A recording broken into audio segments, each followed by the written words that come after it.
Assalamu alaikum students, hope you all are fine. In continuation with our discussion about amines, आज हमने बात को शुरू करनी है from its basicity. Let's give the heading basicity of amines. Basicity of amines में basically हमने करना क्या है? We got to have a look at the ability of an amine molecule to donate the lone pair of electrons present in the nitrogen atom. Base basically कहते हैं, यहाँ पर basicity की जब हम बात करते हैं, basicity means ability to donate the lone pair of electrons present on the nitrogen atom. Nitrogen atom के ऊपर जो लोन पेयर ऑफ इलेक्ट्रॉन्स मौजूद हैं उसको डोनेट करने की एबिलिटी को बेसिसिटी कहा जाता है. अब इसका अंदाजा आप यहाँ से लगा सकते हो. देखें, जब हम बनाते हैं या write down when we write down the general formula for an amine molecule, we write it down like this. You can clearly see the lone pair of electron present on nitrogen. इसके donation की हम बात कर रहे हैं, ठीक है. और डोनेशन आसान होती है जब आप क्या करोगे, जब आप अमाइनो ग्रुप के साथ अल्काइल ग्रुप को ज्यादा करोगे, ठीक है. वैसे जनरली अगर हम इसकी कंपैरिजन करें किसके साथ, when we compare its basicity with that of ammonium, ammonia के मॉलिक्यूल के साथ कंपैरिजन अगर हम करके देखें तो यहाँ पर एक अल्काइल ग्रुप मौजूद है और यहाँ पर तीनों हाइड्रोजन एटम्स मौजूद हैं, ठीक है. तो alkyl group, as we have already studied, it has the ability of pushing electrons. Electron donating effect होता है जिसको हम इलेक्ट्रॉन रिलीजिंग इफेक्ट भी कहते हैं. तो इलेक्ट्रॉन रिलीजिंग इफेक्ट चूंकि अल्काइल ग्रुप एग्जिबिट करता है तो इलेक्ट्रॉन को डोनेट करना उतना ही आसान हो जाता है. तो यहाँ पर आप क्या कह सकते हो, यहाँ पर एक और बात को मेंशन कर सकते हो कि जो बेसिसिटी ऑफ अमाइंस है ये डिपेंड करता है किसके ऊपर. It basically depends upon the number of alkyl groups, number of alkyl groups present in an amine molecule. Amine molecule के अंदर जितने अल्काइल ग्रुप्स की तादाद ज्यादा होगी उतना ही वो उस लोन पेयर ऑफ इलेक्ट्रॉन को डोनेट करना आसान हो जाता है, ठीक है. तो इसकी बेसिसिटी को अगर आपने अरेंज करना है with respect to primary, secondary and tertiary amines, तो उसमें हम इसको अरेंज कैसे करेंगे. अरेंजमेंट होती है गैसियस फेज में. गैस फेज में अगर हम एनालाइज करेंगे तो हमें पता चलता है कि जो टर्शियरी अमाइन है CH3, NCH3 और CH3, इसकी बेसिसिटी सबसे ज्यादा है, followed by what, followed by CH3NH और CH3 with the loan pair of electron. और सबसे कम बेसिसिटी नोट की जाती है CH3 और NH2 के लिए, because when you proceed in this direction you are decreasing the number of electron releasing groups. Electron releasing groups को जब आप कम करोगे तो लोन पेयर ऑफ इलेक्ट्रॉन को डोनेट करना मुश्किल होता जाता है. This is what we observe when these compounds are present in the form of gaseous phase. Physical state जब उनका गैस होता है तो इनकी बेसिसिटी जो है वो इस डायरेक्शन में क्या होती है, इस डायरेक्शन में डिक्रीज होती है. सबसे ज्यादा बेसिक ये होगा और सबसे कम बेसिक ये होगा. लेकिन प्रॉब्लम यह है कि प्रॉब्लम इसमें when you change it into liquid state में या एक्वस सॉल्यूशन की फॉर्म में जब आप इन कंपाउंड्स को चेंज करोगे तो ये जो हमने लिखा हुआ है ऑर्डर ये फॉलो नहीं होता. उसको भी क्लियर कर लेते हैं. लिक्विड और एक्वस फेज. लिक्विड या एक्वस फेज में जब आप इनके चेक करोगे इसको बेसिसिटी को तो उसमें हमें पता चलता है कि जो सेकेंडरी है, सेकेंडरी की बेसिसिटी सबसे ज्यादा है. उसको हम लिख लेंगे लाइक दिस, CH3NH और CH3 loan pair of electron, ठीक है. It is greater than primary CH3 और NH2 और ये ज्यादा होता है किससे, ये ज्यादा होता है टर्शरी से. CH3 कार्बन, यहाँ पर CH3 नाइट्रोजन, फिर CH3 है और यहाँ पर फिर CH3 loan pair of electrons के साथ, यहाँ पर भी लोन पेयर, यहाँ पर भी लोन पेयर. तो ये ऑर्डर ऑब्जर्व किया गया है when you talk about aqueous phase या in the form of a liquid, ठीक है. और बाकायदा इसको जो हमने यहाँ पर अरेंजमेंट की है इसको बाकायदा अप्रूव कर सकते हो with the help of values. PKb values. PKb जो है वो क्या है बेसिकली, इसको मैं यहाँ पर लिख देता हूँ। पीकेबी असल में नेगेटिव लॉग होता है केबी का, ठीक है। Kb is called as dissociation constant of a base. इसका जब हम नेगेटिव लॉग निकालते हैं तो वो Pkb कहलाता है। अब Pkb जो है इसको अगर हम स्ट्रेंथ से रिलेट करेंगे तो we can relate it like this. Pkb is generally inversely proportional to the strength of a base. Base की स्ट्रेंथ के ये इनवर्सली प्रोपोर्शनल है। पीकेबी की वैल्यू जितनी ज्यादा होगी बेसिक स्ट्रेंथ उतनी ही कम होती है। तो इसको हम अगर हम क्या करेंगे, इसमें वैल्यू लिखेंगे तो सेकेंडरी जो अमाइन है इसकी पीकेबी वैल्यू है 3.29। PKb will be equal to 3.29, ठीक है। और जो प्राइमरी अमाइन है इसकी पीकेबी वैल्यू है 3.36 और इसके अलावा जो टर्शरी है इसकी पीकेबी वैल्यू कितनी है, इट इज इक्वल टू 4.28। तो यू कैन क्लियरली सी कि when you proceed in this direction pKb value increases, और पीकेबी वैल्यू जब इंक्रीज होती है तो उससे क्या होगा, उससे बेसिक स्ट्रेंथ डिक्रीज होती है। तो लिक्विड या एक्वस फेज में सेकेंडरी अमाइन सबसे ज्यादा स्ट्रांग होता है, फॉलोड बाय प्राइमरी अमाइन, और टर्शरी अमाइन की स्ट्रेंथ सबसे कम होती है। फिजिकल स्टेट को चेंज करने से स्ट्रेंथ के ऊपर फर्क पड़ता है, जिसको हमने इलस्ट्रेट किया है विद दीज एग्जांपल्स, ठीक है। राइट, अब इसको समझने के बाद अब हम आते हैं प्रिपरेशन ऑफ अमाइंस की तरफ। Second topic for today is the preparation of amines. Amines को आप प्रिपेयर कैसे करोगे लेबोरेटरी सिचुएशन में। सबसे पहला तरीका जो आपको गिवन है that is alkylation of ammonia by alkyl halides, जिसको आप क्या कह सकते हो, you can also call it as the process of ammonolysis. Ammonolysis का प्रोसेस है जिसके जरिए आप क्या करोगे, अमोनिया को क्वाटनरी स्ट्रक्चर तक लेके जाओगे। स्लोली एंड स्टेडीली हमने क्या करना है, हमने जो हाइड्रोजन एटम्स मौजूद हैं अमोनिया के स्ट्रक्चर के अंदर उसको अल्काइल ग्रुप से रिप्लेस करके उसको प्राइमरी में, सेकेंडरी, टर्शियरी और क्वाटनरी स्ट्रक्चर्स में चेंज करना है। तो करेंगे चेंज कैसे, let's have a look at it. It happens through the process of substitution, जिसको आप क्या कर सकते हो, you can represent it like this. सबसे पहले स्टेप में हमने क्या किया, we took a molecule of ammonia, और अमोनिया के मॉलिक्यूल का रिएक्शन हमने करवाया with an alkyl halide CH3 और I। अल्काइल आयोडाइड के साथ रिएक्शन करवाया, और अल्काइल हैलाइड के साथ जब ये रिएक्शन होगा इसका, तो इसमें रिप्लेसमेंट होता है। रिप्लेसमेंट में हाइड्रोजन को निकाल के you got to combine this with iodine.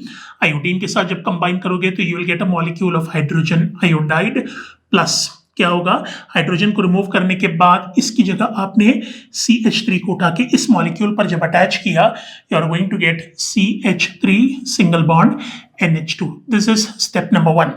पहले स्टेप में आपने अमोनिया को चेंज किया प्राइमरी अमाइन में by removing a hydrogen from here, और उसको अपने मिथाइल ग्रुप से रिप्लेस किया, ठीक। अब ये जब बन जाता है, इसके बाद फिर सेकंड स्टेप में हमने क्या करना है, इसी को रिएक्टेंट के तौर पर इस्तेमाल करना है।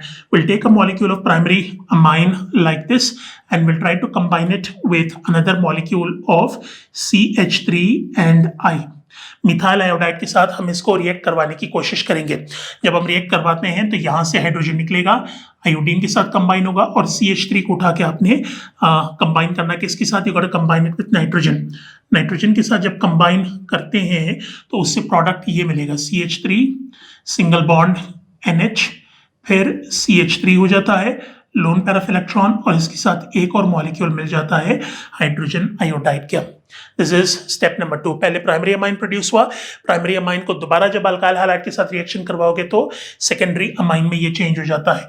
थर्ड स्टेप में हम क्या करेंगे, सेकेंडरी अमाइन को लोगे CH3 NH, ठीक है, loan pair of electrons with CH3, और इसकी कॉम्बिनेशन हमने की किसके साथ, with another molecule of CH3 and I। यहाँ पर भी इस हाइड्रोजन को उठा के आयोडीन और CH3 को उठा के जब यहाँ पर अटैच करोगे तो you're going to get a tertiary amine which is written like this। दो, ये हुआ 3 लोन पेयर ऑफ इलेक्ट्रॉन्स और उसके साथ ही हाइड्रोजन आयोडाइड, ठीक है। एंड लास्ट ऑफ ऑल हम क्या करेंगे, लास्ट स्टेप में जो टर्शरी अमाइन प्रोड्यूस हुआ है इसको क्वाटनरी में चेंज करने की कोशिश करेंगे। क्वाटनरी में हम चेंज कैसे करते हैं, let's have a look at it by combining it with another molecule of CH3I, ठीक है। ये हमने बनाया टर्शरी अमाइन को, lone pair of electrons, combine it with CH3 and I. अब यहां पर क्या होगा, यहां पर जो क्लीवेज होती है ये होगी हेट्रोलाइटिक, जिससे CH3 पॉजिटिव बन जाता है और I नेगेटिव बन जाता है। अब इसकी कॉम्बिनेशन अगर हमने टर्शियरी अमाइन के साथ करनी है, वी गोटा do that with the help of a coordinate covalent bond. जो नाइट्रोजन है वो इस कार्बोनियम अमाइन के साथ कोऑर्डिनेट कोवेलेंट बॉन्ड बनाता है, जिसका नतीजा क्या होगा, it's going to form this structure CH3, nitrogen 1, ये 2, ये 3। चौथा बॉन्ड कोऑर्डिनेट कोवेलेंट बॉन्ड बनेगा अल्काइल ग्रुप के साथ, और इसको इंक्लोज करके आपने इसके ऊपर पुट किया पॉजिटिव चार्ज। अब इसके ऊपर चूंकि नेगेटिव चार्ज है, ये इसके साथ क्या करेगा, आयोनिक बॉन्ड बना लेगा पॉजिटिव एंड नेगेटिव चार्जेस के बीच में। तो ये जो स्ट्रक्चर बना है इसको हम क्वाटरनरी स्ट्रक्चर कहते हैं। तो ये चारों पॉसिबिलिटीज एग्जिस्ट करती हैं when you carry out the process of ammonolysis. ठीक है, वैसे ये जो क्वाटरनरी स्ट्रक्चर है इसको इस्तेमाल करते हुए आप टर्शरी को दोबारा बना सकते हो, टर्शरी मॉलिक्यूल को। It's not a part of ammonolysis but it gives you an idea कि क्वाटरनरी स्ट्रक्चर को इस्तेमाल करते हुए हम टर्शरी मॉलिक्यूल को दोबारा रीजनरेट कर सकते हैं। रीजनरेशन अगर आपने करनी है तो इस स्ट्रक्चर को दोबारा बना लेते हैं ऐसे, CH3 नाइट्रोजन, CH3 CH3 और ये coordinate covalent bond with another CH3 group. ठीक है, इसके ऊपर आपने डेवलप करना है positive charge negative charge iodine के साथ, plus combine this with sodium hydroxide NaOH के साथ आपने इसको कंबाइन करना है। अब NaOH के साथ जब आप इसको कंबाइन करोगे तो जो इसमें सोडियम है, sodium will combine with iodine to produce a salt, sodium iodide NaI बन जाएगा। CH3 जो कोऑर्डिनेट कोवेलेंट बॉन्ड से बना हुआ है इसको आप OH के साथ कंबाइन कर दो, produce a molecule of CH3OH, methanol बन जाएगा। जब ये दोनों ग्रुप्स आपने स्ट्रक्चर में से निकाल दिए तो that would leave you with CH3 nitrogen और CH3 and CH3, tertiary molecule दोबारा प्रोड्यूस हो जाता है। So this is method number 1, जिसके जरिए हम क्या करेंगे, will produce amines with the help of ammonia. Second one is reduction of nitrogen containing functional groups, यानी साइनो ग्रुप्स की हमने रिडक्शन करनी है। पहला स्टेप तो अमोनोलाइसिस था। Number 2 is reduction of nitriles. Nitriles किसको कहते हैं, nitriles are organic compounds which contain CN as the functional group. इसको अगर आपने जनरली लिखना है आप इसको ऐसे लिख सकते हो RCN। This is how nitrile is represented. इस कंपाउंड की हमने करनी है रिडक्शन। रिडक्शन का मतलब एडिशन ऑफ हाइड्रोजन करनी है, और एडिशन ऑफ हाइड्रोजन के लिए यहां पर हम क्या करेंगे, इस प्रोसेस को कराने के लिए will be using reducing agents. Reducing agents को हम इस्तेमाल करेंगे, और रिड्यूसिंग एजेंट्स में will be using LiAlH4। This is called as lithium aluminium hydride. ठीक है, इसको इस्तेमाल करना है, और ये क्या करेंगे, it is going to be used as a source of atomic hydrogen. Atomic hydrogen के सोर्स के तौर पर ये यूज होगा। ठीक है, तो इस रिएक्शन को अगर आपने करना है, R की जगह चलें, let us replace this with CH3 carbon triple bond nitrogen. अब इसकी कॉम्बिनेशन हमने की 4 एटॉमिक हाइड्रोजन से, और ये 4 एटॉमिक हाइड्रोजन हमने ऑब्टेन किए हैं फ्रॉम LiAlH4। ठीक है, इससे हमने ऑब्टेन किए। इसको अगर आपने अमाइन में चेंज करना है तो अमाइन में चेंज करने के लिए हमें क्या करना होगा, जो 4 हाइड्रोजन एटम्स हैं इसको तकसीम करना है 2 हिस्सों में। ठीक है, 2 हाइड्रोजन एटम्स हम डिवाइड कर लेते हैं, क्योंकि 2 हाइड्रोजन एटम्स आपने कंबाइन करने हैं कार्बन के साथ, एंड 2 हाइड्रोजन एटम्स आपने नाइट्रोजन के साथ कंबाइन करना है। When you combine them together you are going to get this CH3, ये हो जाएगा CH2, सिंगल बॉन्ड हो जाएगा NH2, अमाइन प्रोड्यूस हो जाएगा। So it's simply you can say कि this is a process of hydrogenation. ठीक है, रिडक्शन को हाइड्रोजनेशन भी कह सकते हैं, बिकॉज नाइट्राइल जो कंपाउंड है उसके अंदर हम क्या कर रहे हैं, हाइड्रोजन की एडिशन कर रहे हैं। हाइड्रोजन की एडिशन करके उसको हम चेंज कर रहे हैं किसमें, we are changing it into a molecule of amine. Amine में हम चेंज कर रहे हैं। Next is the use of what, use of nitro compounds, उसकी भी हमने रिडक्शन करनी है। नाइट्रो कंपाउंड्स की एडिशन जो रिडक्शन है, it can take place in 2 different ways. पहले यहां पर मेंशन कर लेते हैं, reduction of nitro compounds. Nitro compounds किसको कहते हैं? These are organic compounds which contain nitro group. Functional group के तौर पर नाइट्रो ग्रुप होता है और इसको जनरली रिप्रेजेंट करना है तो you can represent it as R with NO2। ये जनरल तरीका है। और ये जो NO2 यहां पर लगा हुआ है, this is what we call a nitro group. इसकी हमने करनी है रिडक्शन, मतलब इसमें हमने हाइड्रोजन की एडिशन भी करनी है और इसमें से ऑक्सीजन को निकालना भी है। तो रिडक्शन अगर आपने नाइट्रो ग्रुप की करनी है, you can carry it out in 2 different veg. Depend करता है कि हाइड्रोजन को आपने कौन से फॉर्म में यूज करना है। You can either use it in atomic form और मॉलिक्यूलर फॉर्म। ठीक है, एटॉमिक फॉर्म में अगर आप इस्तेमाल करोगे हाइड्रोजन को, तो in that case you would be using what you would be using reducing agents LiAlH4 को यूज करना है। लेकिन टोटल हाइड्रोजन एटम्स की यहां पर रिक्वायरमेंट होगी 6। You need a total of 6 atomic hydrogen for carrying out the process. और 6 atomic hydrogen को यूज करते हुए हमने क्या करना है, सबसे पहले ये 2 ऑक्सीजन एटम्स को यहां से रिमूव करना है। 2 oxygen atoms will combine with 4 hydrogen atoms और 4 हाइड्रोजन के साथ कंबाइन करके इसको हम कन्वर्ट करेंगे इनटू 2 मॉलिक्यूल्स ऑफ वाटर। 4 हमने यूटिलाइज कर लिए पानी की फॉर्मेशन में, पीछे 2 हाइड्रोजन एटम रह गए। इन 2 हाइड्रोजन एटम्स को उठा के आपने नाइट्रोजन के साथ जब अटैच किया तो ये क्या होगा, ये अपने आप को इस हालत में चेंज कर देगा। मतलब इसमें रिडक्शन, ये जो प्रोसेस है, इसमें आप रिमूवल ऑफ ऑक्सीजन को भी इन्वॉल्व कर रहे हो और एडिशन ऑफ हाइड्रोजन को भी इन्वॉल्व कर रहे हो। तो this is one way of doing it using reducing agents which serve as a role of what? The role of sources of atomic hydrogen. दूसरा, आप यहाँ पर एटॉमिक हाइड्रोजन की बजाय मॉलिक्यूलर हाइड्रोजन को भी यूज कर सकते हो, लेकिन इन दैट केस फिर हमें क्या करना पड़ेगा, if you use 3 molecules of hydrogen तो प्रोसेस को स्पीड अप करने के लिए यहाँ पर कैटलिस्ट की एम्प्लॉयमेंट की जरूरत पड़ सकती है। प्लैटिनम को आप एम्प्लॉय करोगे as the catalyst for carrying out the process. बाकी प्रोसेस वैसी ही जो मैं आपको पहले बता चुका हूँ।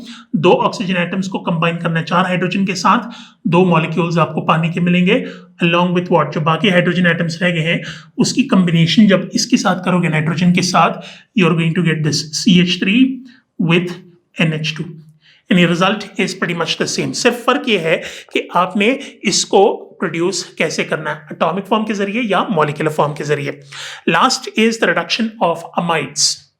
Number 4 is reduction of amides. Amide की रिडक्शन है। अमाइड्स क्या है? Basically amides are organic compounds which are represented by the general formula RC+O with NH2।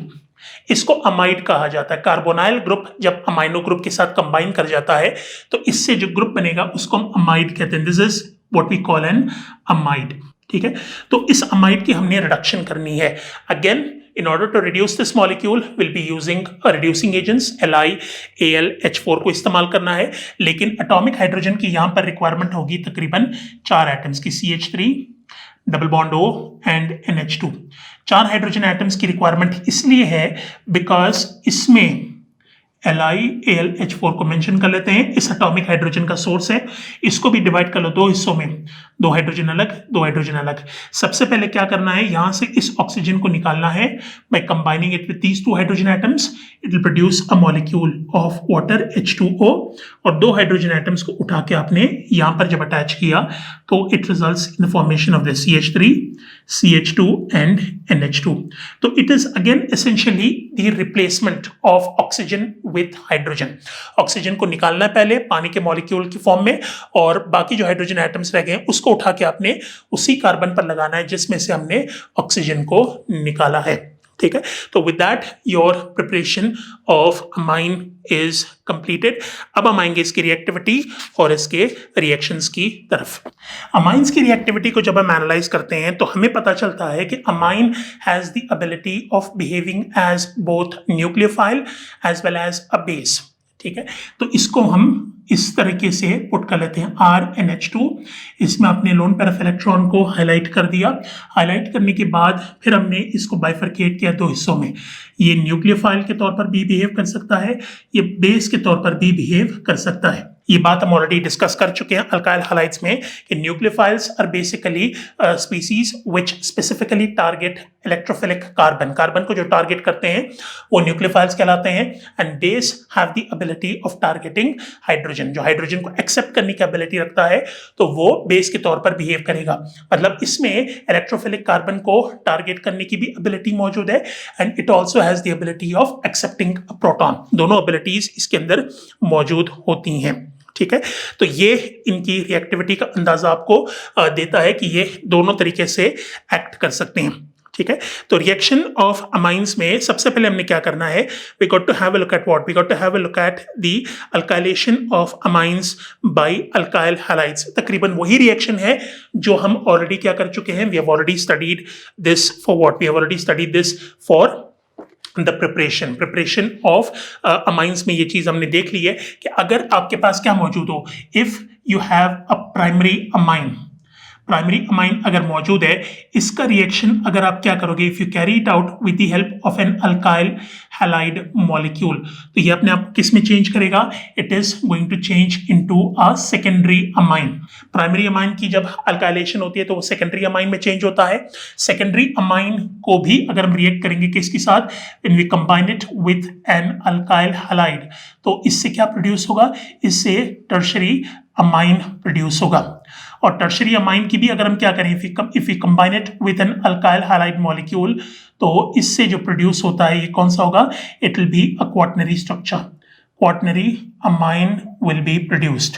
So this is what we have already studied under the heading ammonolysis. इससे पहले जो हमने preparation of amines में discuss की थी कि ammonia से जब हम बात को शुरू करते हैं तो अमोनिया की कम्बिनेशन जब होती है अल्काइल हैलाइड के साथ तो प्राइमरी अमाइन बनता है, फिर प्राइमरी में दोबारा अल्काइल हैलाइड की कम्बिनेशन करोगे सेकेंडरी से टर्शरी से क्वाटर्नरी, तो उसी बात को यहाँ पर दोबारा रिपीट किया जा रहा है।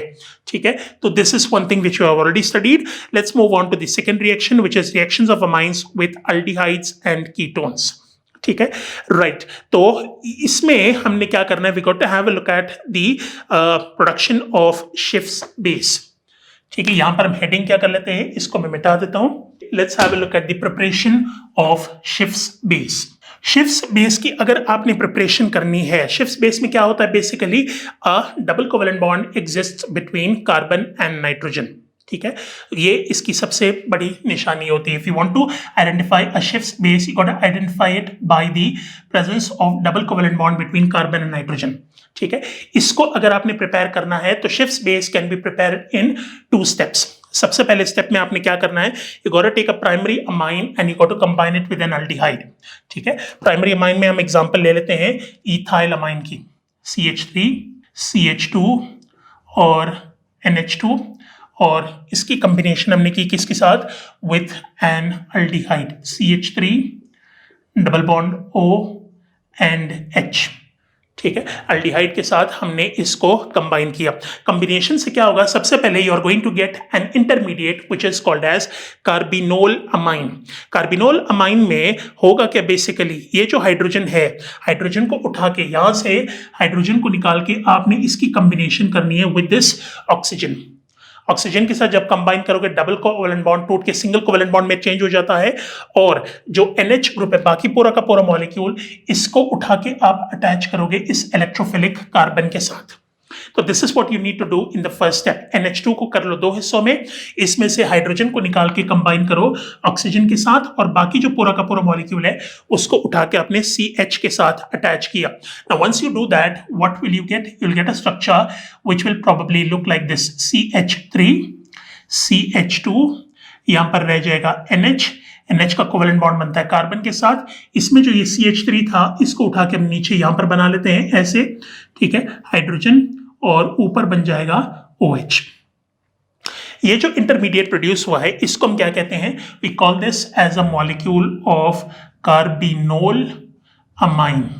इसको हम कार्बिनोल अमाइन कहते हैं। तो carbinol amine is produced in the first step when you combine a primary amine with an aldehyde, step number 1 in the preparation of Schiff's base।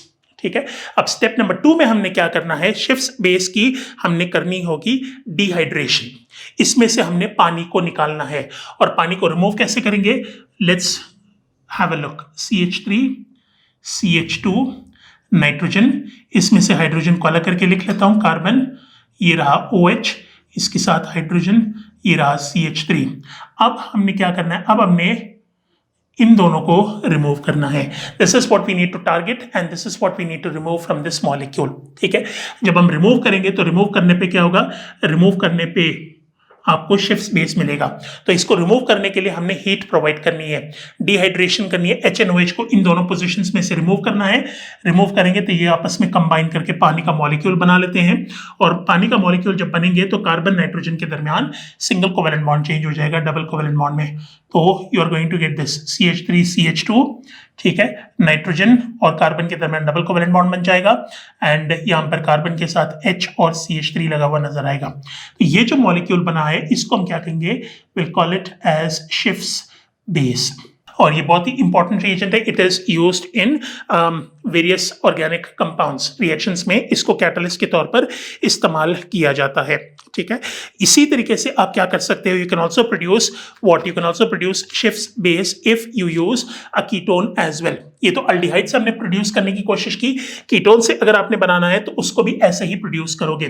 ठीक है, फ्रॉम यहां पर लिख लेते हैं अल्डिहाइड, अल्डिहाइड से हमने शिफ्ट बेस बनाया। इसका मतलब ये नहीं है कि हम कीटोन से बना नहीं सकते, कीटोन से बनाने का तरीका भी हम हाईलाइट कर लेते हैं। उसके लिए भी पहले हम क्या करेंगे, will take CH3 CH2 NH2, combine it with, इसकी जगह आपने कीटोन बनाना है, CH3 double bond O CH3। ठीक है, कंबाइन करोगे तो प्रोसेस वही होगा, हाइड्रोजन को निकाल के आपने यहां पर लगाना है और बाकी पूरे के पूरे मॉलिक्यूल को उठा के यहां पर अटैच करना है। Now when you do this you are going to get CH3 CH2, ये हो जाएगा NH, और NH को कंबाइन किया आपने कार्बन के साथ, इसके साथ ऊपर लगाया OH, इसके नीचे और यहां पर हमने CH3 अटैच कर दिया। ठीक है, और ये क्या बना, this again becomes a molecule of carbinol amine, carbinol amine बन जाता है। This is how it is represented. अब सेकेंड स्टेप में आपने क्या करना होगा, this is step number 1। Second step में कार्बिनोल अमाइन की हमने करनी होगी डिहाइड्रेशन। डिहाइड्रेशन जब हम इसमें से पानी को रिमूव करेंगे तो उसका नतीजा क्या होगा, it is going to result in the formation of a शिफ्ट बेस लाइक N, इसका हाइड्रोजन ऊपर, ठीक है, कार्बन OH, ठीक है, CH3 और CH3।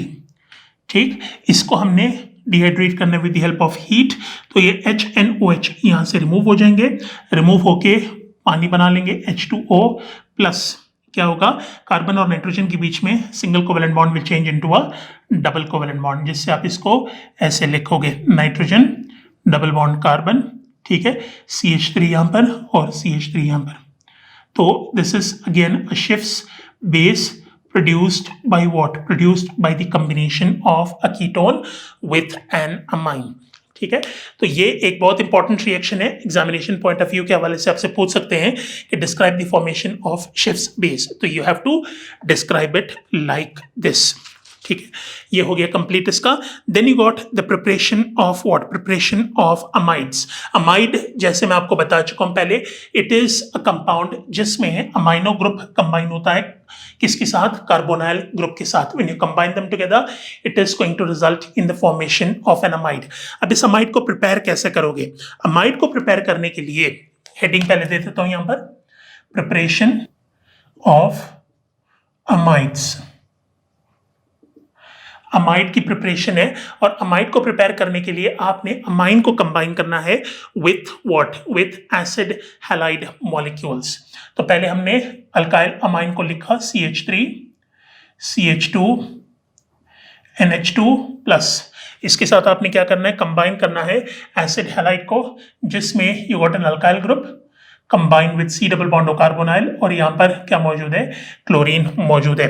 अगर आपने इन दोनों की कॉम्बिनेशन करनी है तो कॉम्बिनेशन के लिए क्या करना होगा, you got to do that in the presence of sodium hydroxide, NaOH की प्रेजेंस में आपने इनकी कॉम्बिनेशन करनी होगी। Now when you combine them together what are you going to get, आपको इथाइल इथेनमाइड आपको मिलेगा, यानी you are going to get a secondary amide out of it.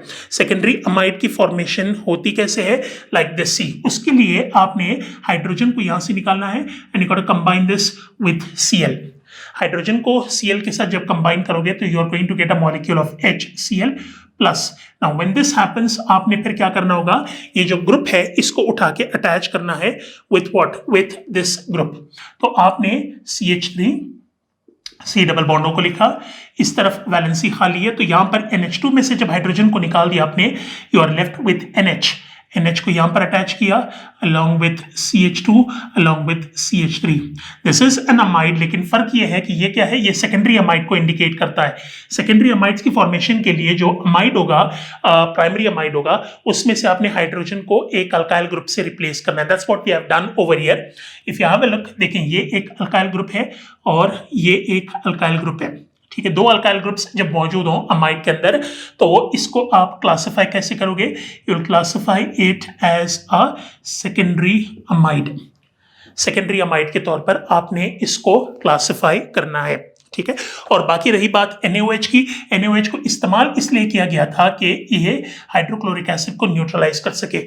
जैसे जैसे सॉल्यूशन के अंदर HCl प्रोड्यूस होता जाएगा, it is going to combine with NaOH, और इन दोनों की कॉम्बिनेशन से क्या मिलेगा आपको, NaCl सॉल्ट मिलेगा, सॉल्ट के साथ पानी मिल जाएगा, तो इसकी न्यूट्रलाइजेशन भी साथ साथ होती जाएगी, ठीक है। So that is about the preparation of amides. अब लास्ट में रह गया है प्रिपरेशन ऑफ डायजोनियम सॉल्ट्स। जैसे मैंने आपको शिफ्स बेस का कहा कि Schiff's base is a very important reaction, उसी तरीके से डायजोनियम सॉल्ट की फॉर्मेशन भी बड़ा इंपॉर्टेंट है।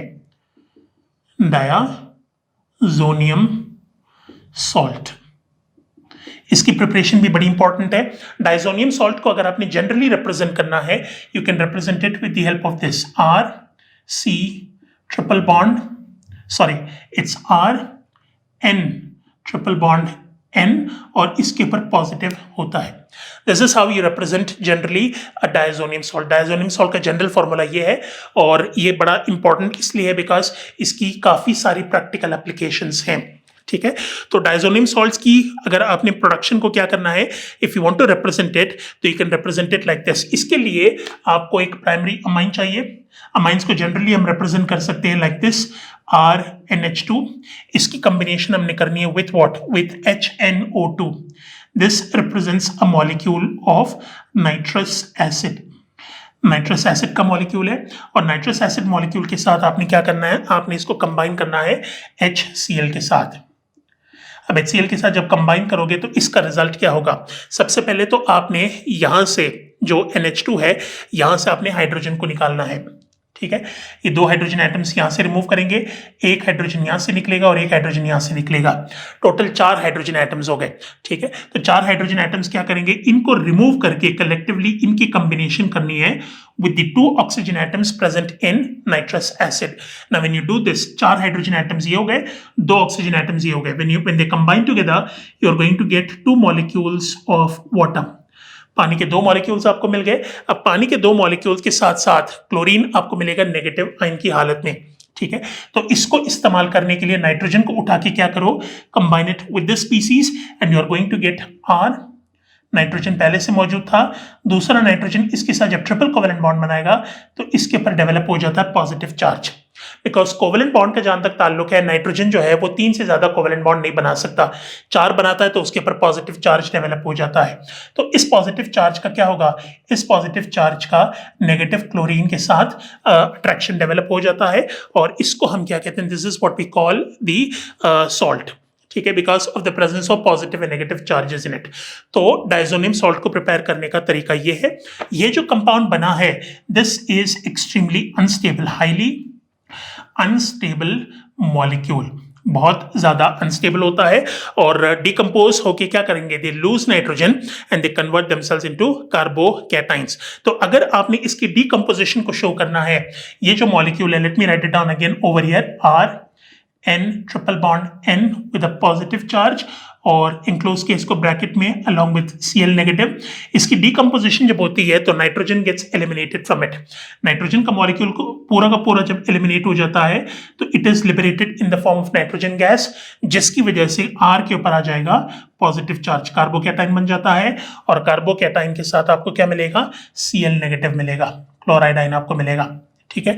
So these are the products that you obtain when you carry out the decomposition of a diazonium salt. ठीक है.